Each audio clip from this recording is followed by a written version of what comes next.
Bonjour à tout le monde. Et bonjour à toutes et à tous. Aujourd'hui, un thème encore vraiment passionnant, comme tous les thèmes de symbolique, c'est le symbole de la vente à perte. Vous savez que le gouvernement a demandé aux pétroliers, aux fournisseurs d'énergie, pétrole pour l'instant, de vendre leur production à perte, de pouvoir vendre ça. Donc on va revenir sur une loi qui date de 63, qui interdisait aux grands distributeurs de vendre à perte et donc d'éliminer les petits commerçants. Et cette symbolique de la vente à perte, elle est quand même vraiment intéressante. Premier symbole, on va l'éluder tout de suite.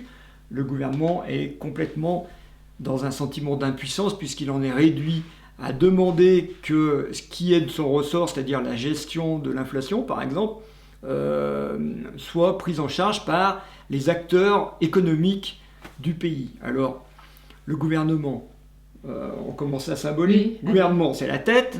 Hein. Les producteurs, ceux qui produisent, c'est en bas, c'est le corps. Et donc, on a une tête qui dit au corps, vend à perte, produit à perte. Travaille pour moi, mais ne gagne rien, perd de l'argent. C'est vraiment presque de l'esclavage, hein, quand même. C'est ça, c'est de l'esclavage. Et vous voyez où on veut en venir, évidemment. Et il y a un troisième niveau qui se met en marche, c'est celui du cœur, qui va le camoufler, hein, la demoiselle blanche, qu'on appelle comme ça dans les trois causeurs de mort du taoïsme.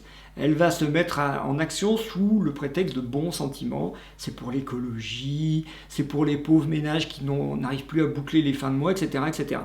Donc vous avez une symbolique qui est vraiment intéressante, où ça nous montre que la tête, le gouvernement, est en train de nous dire au corps de se mettre en faillite, hein, puisque c'est ça qui va se passer. Voilà, soit malade, soit faible. De toute manière, en haut, ça ne va pas diminuer son train de vie au mental. Mais non, parce que c'est eux qui prennent les taxes, hein, je vous rappelle. Donc notre mental va continuer à tourner comme une hélice, à faire des burn-out ou des dépressions ou autres.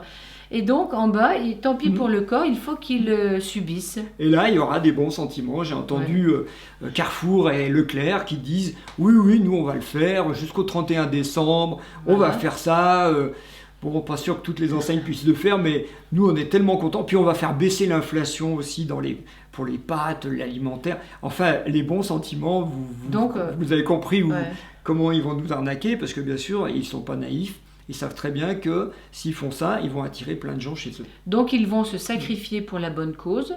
Donc faisons pareil, sacrifions-nous pour sauver la vie, la planète, les pétroliers. En fait, voilà ce qu'on nous propose maintenant, le sacrifice. C'est vrai que ça fait 2000 ans qu'on l'apprenait, et ben on y arrive. Mais on sera innocent. Hein. Alors il y a évidemment une symbolique là derrière. Alors celle du corps, on vient de le dire, c'est la tête qui exploite le corps, l'énergie du corps. Et sous prétexte de bons sentiments, il y a la demoiselle blanche qui vient surenchérir. Mais il y a une chose que l'on ne nous dit pas et qui est vraiment intéressante dans ce symbole, c'est le fait qu'on parle du pétrole. Le pétrole, c'est de l'énergie. C'est quelque chose qui nous sert à plein de choses. Sans pétrole, la société actuelle, elle s'effondre. Qu'est-ce qui ressemble dans notre corps à une énergie qui est limitée et qui est quand même vitale pour la vie. Et puis que l'on utilise mal. Eh bien, c'est l'énergie vitale, c'est l'énergie sexuelle, c'est l'énergie du bas du ventre, du hara, on appelle ça chez les Japonais, ou les dantian chez les Chinois. Et cette énergie vitale, effectivement, on a tendance, avec notre tête et avec nos bons sentiments, à la détourner de sa fonction, donc à mal consommer. Ça, c'est évident. Et la fonction, c'est une fonction créatrice. Et elle a détourné justement de la capacité qu'elle a à créer quelque chose, c'est-à-dire qu'avec du pétrole, on pourrait créer de l'activité, on pourrait créer quelque chose. On a fait ça depuis plus de 100 ans, avec le succès que l'on sait. Donc, il ne faut pas dire que c'est une mauvaise énergie. Comme toutes les énergies, les sources d'énergie, si on les utilise, on peut créer quelque chose. Mais il y a un secret qu'on ne nous dit pas, qui est bien gardé, c'est un peu le dada de notre livre Sexe, pouvoir, argent, c'est qu'en fait, ça pourrait être, nous on y va avec des bémols, parce qu'il y a des gens qui ne sont pas tout à fait d'accord avec ça, mais ça pourrait être un outil de création, c'est-à-dire que on croit qu'on reçoit une énergie vitale de nos ancêtres et que c'est un peu comme une chandelle, disent les Chinois. C'est on limité, brûle la chandelle par les deux bouts et c'est un stock. Voilà, c'est un stock. Donc il faut stocker l'argent, il faut stocker le pétrole, il faut stocker l'électricité. On n'arrive pas à la stocker, déjà c'est louche. Et cette énergie vitale, est-ce que c'est juste un stock ou est-ce qu'on peut aussi en créer? Concrètement, si je frotte mes mains, ça crée de la chaleur. Est-ce que cette énergie que je crée est une énergie qui existait déjà et que j'ai mobilisée, ou est-ce que c'est une énergie que j'ai purement créée? Ou que tu as révélée. Que j'ai révélée. Ah. En fait, il y a des gens qui disent que, par exemple, celui qui avait parlé de l'orgone, c'est Reich, disait que c'était une énergie illimitée autour de nous. Les Chinois disent que le Qi, c'est tout l'univers, c'est du Qi. Le prana, pareil. Est-ce que cette énergie, elle est disponible? Est-ce qu'on peut la mobiliser? Est-ce qu'on peut l'utiliser? En fait, tous les enjeux derrière ce qu'on nous raconte sur la crise énergétique, c'est de passer d'une énergie limitée qu'on croit devoir stocker, comme on l'a dit, à une source d'énergie que l'on peut créer et utiliser à volonté. Et derrière cette vente à perte, déjà première réflexion, arrêtons d'utiliser l'énergie du corps et de la dilapider. Ayant une bonne hygiène mentale, émotionnelle, physique. Physique, etc. à faire n'importe quoi, à faire des excès physiques, courir trop, ne pas écouter son corps, manger mal, oublier son corps au niveau hygiène basique, vraiment, au lieu d'être dans la tête, retrouver le plaisir du corps, l'écoute du corps qui nous parle en permanence, et nous, on l'oublie vraiment trop souvent. Ouais. Et donc, est-ce qu'on pourrait passer dans un deuxième temps à cette création d'énergie? Parce qu'il y a quand même un truc qui est louche quand on voit qu'un gouvernement comme la France en est réduit à demander à des producteurs de vendre à perte. C'est dire dans quel sentiment d'impuissance les gouvernements, là, ce qui nous ment dans la tête, dans quel sentiment d'impuissance ils se trouvent. Parce que notre tête, elle ne crée pas d'énergie, elle en consomme, mais elle n'en crée pas. Les gouvernements ne créent rien, ils consomment. Ce sont même presque des parasites au niveau où ils en sont.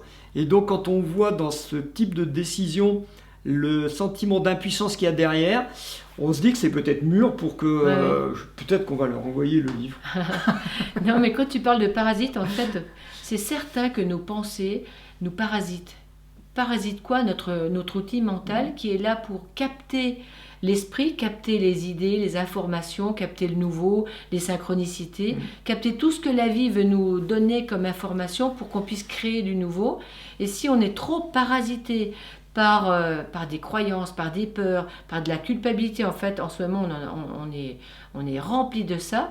En fait, ça prend, pour tourner en permanence dans la tête, ça prend toute l'énergie du bas de notre corps, ce qui fait qu'on n'a plus ni envie de faire l'amour, on a des problématiques en bas, on est très très mal dans le corps, et ce qui fait que, qu'est-ce qu'on fait? On se tourne vers les pilules miracles et on attend que l'extérieur nous sauve. On prend un téléphone et puis on regarde. Voilà. Mais alors qu'il faudrait retrouver notre base, notre corps.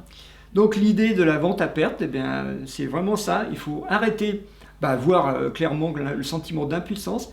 Et s'il y a impuissance dehors, il faut chercher quelle est l'impuissance dedans. Ouais. Et donc redevenez puissant, retrouvez votre énergie vitale, retrouvez le pouvoir sur votre énergie vitale et partagez, expliquez, mettez des commentaires, faites plein de retours. Regardez tous vos parasitages individuels, vos croyances, vos compulsions qui reviennent en permanence. Je ne peux pas m'empêcher de fumer, de regarder ça, soyez plus fort que ces parasites pour retrouver votre énergie à vous et arrêter de vous faire voler, en fait.